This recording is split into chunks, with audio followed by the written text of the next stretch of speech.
ನಮಸ್ತೆ, ನೀವು ನೋಡ್ತಾ ಇದ್ದೀರಾ ತೇಜಸ್ ನ್ಯೂಸ್ ಕನ್ನಡ. ನಾನು ನಿಮ್ಮ ಸುಷ್ಮಿತಾ. ಒಂದು ಹಾಸನದ ಒಂದು ಮೈತ್ರಿ ಪಕ್ಷದ ಅಭ್ಯರ್ಥಿ, ಒಂದು ಲೋಕಸಭೆ ಚುನಾವಣೆಯ ಒಂದು ಹಾಸನದ ಮೈತ್ರಿ ಪಕ್ಷದ ಅಭ್ಯರ್ಥಿ ಪ್ರಜ್ವಲ್ ರೇವಣ್ಣ ಅವರ ಒಂದು ಸಾವಿರಾರು ಒಂದು ಅಶ್ಲೀಲ ವಿಡಿಯೋಗಳನ್ನು ಹೊಂದಿರತಕ್ಕಂಥ ಒಂದು ಪೆನ್ಡ್ರೈವ್ ಪ್ರಕರಣ ಈಗಾಗಲೇ ಎಲ್ಲರಿಗೂ ಗೊತ್ತಿರುವ ವಿಷಯ, ಬೆಳಕಿಗೆ ಬಂದಿರುವ ವಿಷಯ. ಇದಾಗಲೇ SIT ಒಂದು ತನಿಖೆ ಹಂತದಲ್ಲೂ ಕೂಡ ಇದೆ. SIT ತನಿಖೆ ಹಂತದಲ್ಲಿ ಇರುವಾಗಲೇ ಈ ಅಭ್ಯರ್ಥಿಯನ್ನು ಒಂದು ಲೋಕಸಭೆ ಚುನಾವಣೆಯ ಹಾಸನ ಕ್ಷೇತ್ರದ ಒಂದು ಮೈತ್ರಿ ಪಕ್ಷದ ಒಬ್ಬ ಪ್ರಜ್ವಲ್ ರೇವಣ್ಣ ಅವರು ಈಗಾಗಲೇ ಅವರು ವಿದೇಶಕ್ಕೆ ಹೋಗಿದ್ದಾರೆ, ಅಂದರೆ ಮರೆಮಾಚಿಕೊಂಡು ಹೋಗಿದ್ದಾರೆ. ಇದ್ರ ಬಗ್ಗೆ ಬಹಳಷ್ಟು ವೈರಲ್ ಆಗ್ತಾ ಇದೆ. ಸೊ ಈ ಪ್ರಕರಣದ ಬಗ್ಗೆ ಬಹಳಷ್ಟು ಜನರು, ಇದರಿಂದಾಗಿ ಬಹಳಷ್ಟು ಮಹಿಳೆಯರು ದೌರ್ಜನ್ಯಕ್ಕೆ ಒಳಗಾಗಿದ್ದಾರೆ, ಅತ್ಯಾಚಾರಕ್ಕೆ ಒಳಗಾಗಿದ್ದಾರೆ. ಈ ಒಂದು ಪ್ರಕರಣ ಬೆಳಕಿಗೆ ಬಂದ ಕೂಡಲೇ ಬಹಳಷ್ಟು ಜನರು ಇದರ ಬಗ್ಗೆ ಧ್ವನಿ ಎತ್ತಾ ಇದ್ದಾರೆ.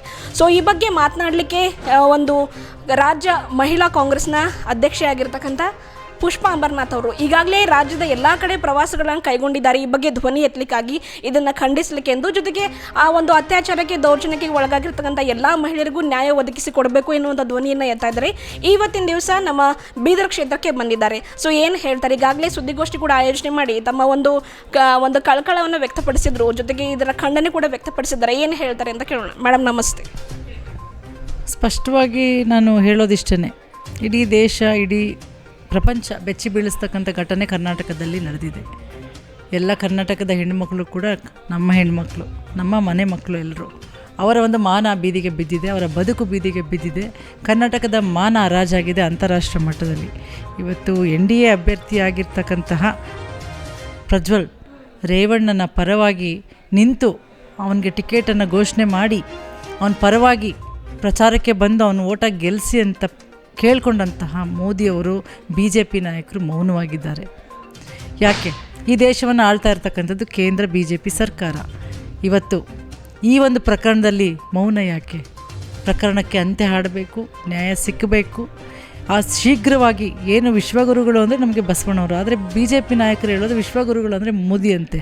ಹಾಗಾಗಿ ಆ ಮೋದಿ, BJPಯವರ ವಿಶ್ವಗುರು ಮೋದಿ ಇದ್ದಾರಲ್ಲ, ನಮ್ಮ ಪ್ರಧಾನಮಂತ್ರಿಗಳು, ಅವರು ವಿಶ್ವದಲ್ಲೆಲ್ಲೋ ಅಡಗಿ ಕೂತಿರ್ತಕ್ಕಂಥ ಪ್ರಜ್ವಲ್ ರೇವಣ್ಣನ ಕರ್ತಂದು SIT ತನಿಖೆಗೆ ಕೂಡಿಸಿ ಅದನ್ನು ಎಲ್ಲ ಕೂಡ ತನಿಖೆಯನ್ನು ಪ್ರಾಮಾಣಿಕವಾಗಿ ಮಾಡಿ ತಾರ್ಕಿಕ ಅಂತ್ಯಕ್ಕೆ ತೊಗೊಂಡೋಗ್ಬೇಕು. ಉಗ್ರವಾದ ಶಿಕ್ಷೆಯನ್ನು ಕೊಡಬೇಕು.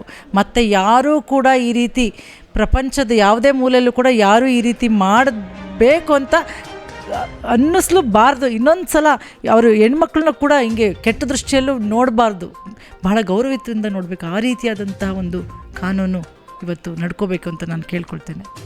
ಮತ್ತು ಇವತ್ತು ನಾನು ಬೀದರ್ಗೆ ಚುನಾವಣೆ ಪ್ರಚಾರಕ್ಕಾಗಿ ಬಂದಿದ್ದೀನಿ. ನಮ್ಮ ಅಭ್ಯರ್ಥಿ ಇವತ್ತು ನಮ್ಮ ಈಶ್ವರ್ ಖಂಡ್ರೆ ಅವರ ಸುಪುತ್ರರು, ನಮ್ಮ ಸಾಗರ್ ಖಂಡ್ರೆ ಅವರು ಇವತ್ತು ಇಲ್ಲಿ ಅಭ್ಯರ್ಥಿ ಆಗಿದ್ದಾರೆ. ಯುವಕರು, ವಿದ್ಯಾವಂತರು, ಸಾಕಷ್ಟು ಒಳ್ಳೆಯ ಆಲೋಚನೆಯನ್ನು ಇಟ್ಕೊಂಡಿದ್ದಾರೆ. ಸಾಕಷ್ಟು ಈ ಒಂದು ಬೀದರ್ನ ಅಭಿವೃದ್ಧಿ ಬಗ್ಗೆ ಕನಸನ್ನು ಕಟ್ಕೊಂಡಿದ್ದಾರೆ. ಅವ್ರಿಗೆ ಒಂದು ದೂರದೃಷ್ಟಿ ಇದೆ.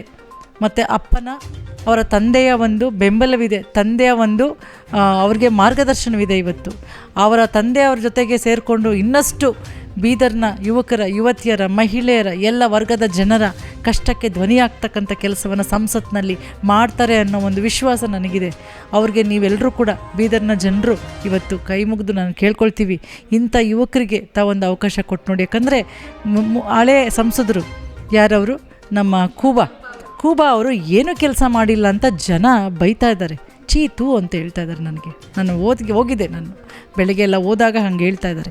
ಸೊ ನಾನು ಕೇಳ್ಕೊಳ್ತೀನಿ, ಮತ್ತೊಮ್ಮೆ ಅಂಥವ್ರಿಗೆ ಯಾಕೆ ಅವಕಾಶ ಕೊಡ್ತೀರಾ? ನಿಮ್ಮ ಕೆಲಸ ಏನೂ ಮಾಡಲಿಲ್ಲ. ಇವತ್ತು ಗ್ಯಾರಂಟಿಗಳ ಬದುಕನ್ನು ಕೊಟ್ಟಿರ್ತಕ್ಕಂತಹ, ನಿಮ್ಮ ಬದುಕಿಗೆ ಗ್ಯಾರಂಟಿಯನ್ನು ಕೊಟ್ಟಿರ್ತಕ್ಕಂತಹ ನಮ್ಮ ಕಾಂಗ್ರೆಸ್ ಪಕ್ಷದ ಅಭ್ಯರ್ಥಿ, ನಮ್ಮ ಗ್ಯಾರಂಟಿ ಅಭ್ಯರ್ಥಿ ಅಂದರೆ ನಮ್ಮ ಸಾಗರ್ ಖಂಡ್ರೆ ಅವರು. ಗ್ಯಾರಂಟಿಯಾಗಿ ಗೆದ್ದು ಬಂದರೆ ನಿಮ್ಮ ಆಶೀರ್ವಾದದಿಂದ ನಿಮ್ಮ ಒಂದು ಕಷ್ಟಗಳಿಗೆ ಧ್ವನಿ ಆಗ್ತಾರೆ ಅಂತ ಗ್ಯಾರಂಟಿಯನ್ನು ನಾನು ಕೊಡ್ತಾ ಇದ್ದೀನಿ. ಹಾಗಾಗಿ ಗ್ಯಾರಂಟಿಯಾಗಿ ನಿಮ್ಮ ಮತಗಳನ್ನು ನೀಡೋದ್ರ ಮುಖಾಂತರ ಅವ್ರಿಗೆ ನೀವು ನಿಮ್ಮ ಆಶೀರ್ವಾದವನ್ನು ಕೊಡಿ ಅಂತ ಕೇಳ್ಕೊಳ್ತೀವಿ. ನಿಮ್ಮ ಸೇವೆಯನ್ನು ಮಾಡಲಿಕ್ಕೆ ಆಶೀರ್ವಾದವನ್ನು ಕೊಡಿ.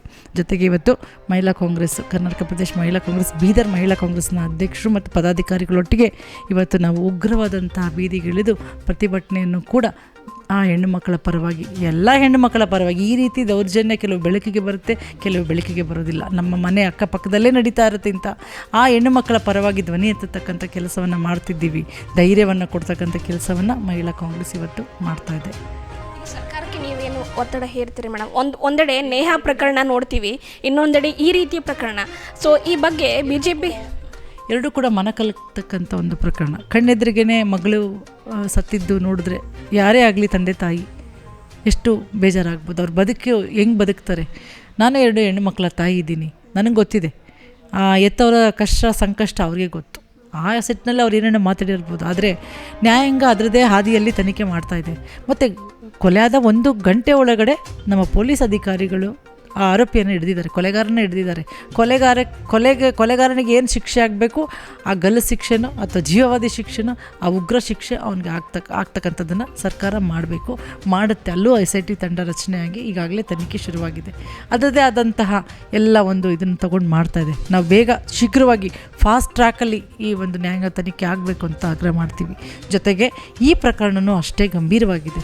ಎಷ್ಟೊಂದು ಹೆಣ್ಮಕ್ಳು ಈಗಾಗಲೇ ಸೂಸೈಡ್ ಮಾಡ್ಕೊಳ್ತಾ ಇದ್ದಾರೆ. ಅಲ್ಲಿ ಒಂದು ಕೊಲೆ ಪ್ರಕರಣ ಅಲ್ಲ, ಸುಮಾರು ಹೆಣ್ಮಕ್ಳು ಜೀವವನ್ನೇ ಕಳ್ಕೊಬಿಟ್ರೆ ಏನು ಮಾಡ್ತೀರಾ? ಹಂಗಾಗಿ ಇವತ್ತು ಕೇಂದ್ರ ಸರ್ಕಾರ ಮಧ್ಯಪ್ರವೇಶ ಮಾಡಬೇಕು.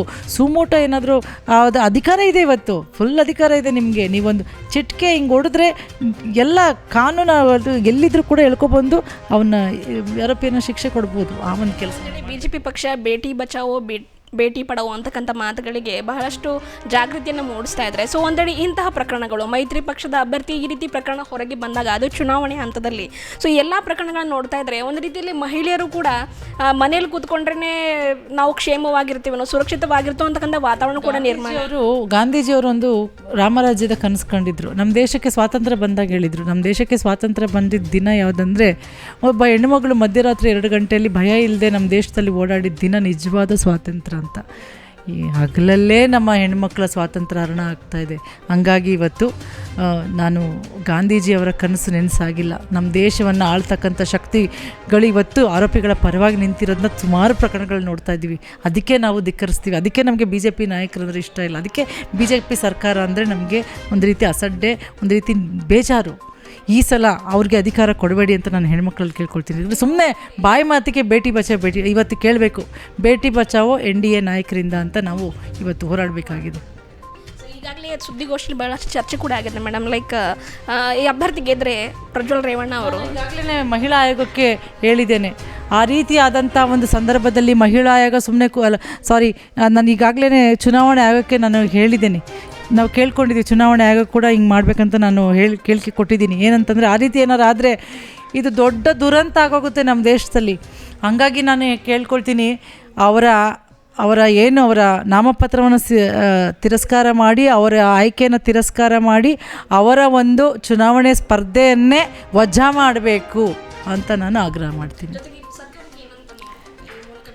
ಸರ್ಕಾರ ಇನ್ನೆಷ್ಟು ಕರ್ಕೊಂಡು ಬರಬೇಕು, ಅವ್ರಿಗೆ ಶಿಕ್ಷೆ ಆಗಬೇಕು, ಆ ಹೆಣ್ಮಕ್ಳು ಕಣ್ಣೀರಿಗೆ ನ್ಯಾಯ ಸಿಗಬೇಕು. ಅವರು ಮುಂದುವರೆದು ಮಾಡ್ತಾಯಿದ್ದಾರೆ. ಯಾರೂ ಕೂಡ ಆರೋಪಿಗಳನ್ನ ನೋಡಿ ಯಾರ ಕೈಯಲ್ಲೂ ಇಲ್ಲ. ಇವತ್ತು ಆರೋಪಿಗಳನ್ನ ಶಿಕ್ಷೆ ತಪ್ಪು ಮಾಡಿದವರು ಶಿಕ್ಷೆ ಅನುಭವಿಸಲೇಬೇಕು. ಒಂದು ಬೀದರ್ನ ಮಹಿಳಾ ಅಧ್ಯಕ್ಷೆ, ಕಾಂಗ್ರೆಸ್ ಮಹಿಳಾ ಜಿಲ್ಲಾಧ್ಯಕ್ಷೆ ಆಗಿರ್ತಕ್ಕಂಥ ಒಂದು ಪೂಜಾ ಜಾರ್ಜ್ ಅವರು ಕೂಡ ನಮ್ಮೊಂದಿಗಿದ್ದಾರೆ. ಸೊ ಈ ಪ್ರಕರಣ ಬಗ್ಗೆ, ಒಂದು ಪ್ರಜ್ವಲ್ ರೇವಣ್ಣ ಅವರ ಪ್ರಕರಣ ಬಗ್ಗೆ ಈಗಾಗಲೇ ಒಂದು ಪ್ರತಿಭಟನೆ ಬಗ್ಗೆ ಈಗಾಗಲೇ ಮಾಹಿತಿ ಕೂಡ ನೀಡಿದ್ದಾರೆ. ಏನು ಹೇಳ್ತಾರೆ ಅಂತ? ನನಗೇನು ಹೇಳೋದಿಲ್ಲ ಜಾಸ್ತಿ. ಇದ್ರ ಬಗ್ಗೆ ಆಲ್ರೆಡಿ ಚರ್ಚೆ ಆಗಿದೆ, ಇದ್ರ ಬಗ್ಗೆ ವಿಸ್ತಾರವಾಗಿ ಚರ್ಚೆ ಆಗಿದೆ. ಇವತ್ತು ಸಾಯಂಕಾಲ ನೀವು ನೋಡ್ತೀರಿ ನಮಗೇನು ಮನಸ್ಸಲ್ಲಿದೆ, ನಮ್ದು ಏನು ಅನಿಸಿಕೆಗಳಿದೆ, ಆಕ್ರೋಶ ಏನಿದೆ, ಏನು ಆಗಬೇಕು, ಏನು ಮಾಡಬೇಕಂತ ಇದ್ದೀವಿ. ನೀವು ಇವತ್ತೆಲ್ಲ ದಯವಿಟ್ಟು ಸಾಯಂಕಾಲ ಪ್ರೆಸ್ ಬಂದು ಬೆಳಗ್ಗೆ ನಾನು ಅದೇ ಕೇಳ್ಕೊಳ್ಳೋದು. ಸಾಯಂಕಾಲ ನಾವು 5 ಗಂಟೆಗೆ ಒಂದು ದೊಡ್ಡದಾಗಿ ಮಹಿಳಾ ಕಾಂಗ್ರೆಸ್ ಕಡೆಯಿಂದ ಬೀದರಲ್ಲಿ ಈ ಲೆವೆಲಲ್ಲಿ ಆಗೇ ಇರಲಿಲ್ಲ, ಆ ಲೆವೆಲಲ್ಲಿ ಒಂದು ದೊಡ್ಡದಾಗಿ ಪ್ರತಿಭಟನೆ ನಾವು ಮಾಡ್ತಾ ಇದ್ದೀವಿ. ತಾವು ದಯವಿಟ್ಟು ಇವತ್ತು ಅಂಬೇಡ್ಕರ್ ಸರ್ಕಲ್ ಹತ್ರ ಬನ್ನಿ. ನೀವು ಯಾರಾದರೂ ನೋಡ್ತಾ ಇರೋ ವೀಕ್ಷಕರು ನೀವಾದ್ರೂ ಬಂದು ನಮ್ಮದು ಪ್ರತಿಭಟನೆಯಲ್ಲಿ ಸಹಕಾರಗೊಳ್ಳಿ. You come and join. ನೀವು ಬಂದು ಜಾಯಿನ್ ಆಗಿ ನಮಗೆ ಒಂದು ನಮ್ಮ ಜೊತೆ ಇನ್ನೂ ಶಕ್ತಿ ತುಂಬಿ ನಮಗೆ. ಆ್ಯಂಡ್ ಈ ಹೆಣ್ಮಕ್ಳಿಗೆ ಏನೇನು ಆಗಿದೆ ಮತ್ತು ಈ ಹೆಣ್ಮಕ್ಳದ್ದು ಮುಂದೆ ಬಂದಿದೆ, ಇನ್ನೆಷ್ಟು ಹೆಣ್ಮಕ್ಳಿಗೆ ಆಗಿದ್ದವ್ರು ಮುಂದೆ ಬಂದು ಹೇಳಿಲ್ಲ. ನಮ್ಮ ಅಕ್ಕಪಕ್ಕದಲ್ಲೇ ಎಷ್ಟೊಂದು ಹೆಣ್ಮಕ್ಳಿಗೆ ಆಗಿರ್ಬೋದು. ಅಂಥವರಿಗೆಲ್ಲ ನಾವು ಒಂದು ಬೆಂಬಲ ತೋರಿಸೋಣ, ಶಕ್ತಿ ತೋರಿಸೋಣ. ನೀವೆಲ್ಲ ಬಂದು ನಮ್ಮ ಜೊತೆ ನಿಂತ್ಕೊಳ್ಳಿ. ಇವತ್ತಿನ ಪ್ರತಿಭಟನೆ ನಾವು ಸಾಯಂಕಾಲ 5 ಗಂಟೆಗೆ ಅಂಬೇಡ್ಕರ್ ಸರ್ಕಲ್ ಹತ್ರ ಮಾಡ್ತಾ ಇದ್ದೀವಿ. ತಾವು ದಯವಿಟ್ಟು ಬನ್ನಿ. ಸೊ ನೋಡಿದ್ರಲ್ಲ ವೀಕ್ಷಕರೇ, ಇದಿಷ್ಟು ಕೂಡ ಒಂದು ರಾಜ್ಯ ಕಾಂಗ್ರೆಸ್ ಮಹಿಳಾ ಅಧ್ಯಕ್ಷೆ ಆಗಿರ್ತಕ್ಕಂಥ ಪುಷ್ಪಾ ಅಮರನಾಥ್ ಜೊತೆಗೆ ಮಂಜುಳಾ ನಾಯ್ಡು ಅವರು, ಜೊತೆಗೆ ಬೀದರ್ನ ಒಂದು ಮಹಿಳಾ ಜಿಲ್ಲಾಧ್ಯಕ್ಷೆ ಆಗಿರ್ತಕ್ಕಂಥ ಕಾಂಗ್ರೆಸ್ನ ಮಹಿಳಾ ಜಿಲ್ಲಾಧ್ಯಕ್ಷೆ ಆಗಿರ್ತಕ್ಕಂಥ ಪೂಜಾ ಜಾರ್ಜ್ ಅವರೊಂದಿಗಿನ ಮಾತುಕತೆಯಾಗಿತ್ತು. ಈ ಒಂದು ಹಾಸನದ ಮೈತ್ರಿ ಪಕ್ಷದ ಅಭ್ಯರ್ಥಿಯಾಗಿರ್ತಕ್ಕಂಥ ಪ್ರಜ್ವಲ್ ರೇವಣ್ಣ ಅವರ ಒಂದು ಪೆನ್ಡ್ರಾಯ್ ಪ್ರಕರಣ ಬಹಳಷ್ಟು ಒಂದು ಬೆಳಕಿಗೆ ಬಂದಿತ್ತು. ಇದರ ಬಗ್ಗೆ ತನಿಖೆ ಹಂತದಲ್ಲಿ, ಈ ಪ್ರಕರಣ ಒಂದು ತನಿಖೆ ಹಂತದಲ್ಲಿದೆ. ಈಗಾಗಲೇ ಬಹಳಷ್ಟು ಜನರು ಇದರ ಬಗ್ಗೆ ಧ್ವನಿ ಕೂಡ ಎತ್ತಾ ಇದ್ದಾರೆ. ಇವತ್ತಿನ ದಿವಸ ಒಂದು ಮಹಿಳಾ ರಾಜ್ಯಾಧ್ಯಕ್ಷೆ ಆಗಿರ್ತಕ್ಕಂಥ, ಕಾಂಗ್ರೆಸ್ ಪಕ್ಷದ ಮಹಿಳಾ ರಾಜ್ಯ ಅಧ್ಯಕ್ಷೆ ಆಗಿರ್ತಕ್ಕಂಥ ಒಂದು ಪುಷ್ಪಾ ಅಮರನಾಥ್ ಅವರು ಈ ಬಗ್ಗೆ ಧ್ವನಿ ಎತ್ತಲಿಕ್ಕೆ, ಇದರ ಬಗ್ಗೆ ಖಂಡನೆ ವ್ಯಕ್ತಪಡಿಸಲಿಕ್ಕೆ ಬೀದರ್ಗೆ ಭೇಟಿ ಕೂಡ ನೀಡಿದ್ರು. ಈಗಾಗಲೇ ನಮ್ಮ ಜೊತೆಗೆ ಮಾತನಾಡಿದ್ದಾರೆ. ಈ ಒಂದು ಯಾರ್ಯಾರು ಮಹಿಳೆಯರು ಅತ್ಯಾಚಾರಕ್ಕೆ ಒಳಗಾಗಿದ್ದಾರೆ, ದೌರ್ಜನ್ಯಕ್ಕೆ ಒಳಗಾಗಿದ್ದಾರೆ, ಅವ್ರಿಗೆಲ್ಲರಿಗೂ ಕೂಡ ನಾವು ರಕ್ಷಣೆ ಒದಗಿಸ್ತೀವಿ. ಆ ಮಹಿಳೆಯರು ಮುಂದೆ ಬಂದ್ಬಿಟ್ಟು ಒಂದು ಪ್ರಜ್ವಲ್ ರೇವಣ್ಣ ಅವರ ವಿರುದ್ಧ ದೂರು ನೀಡಬೇಕು.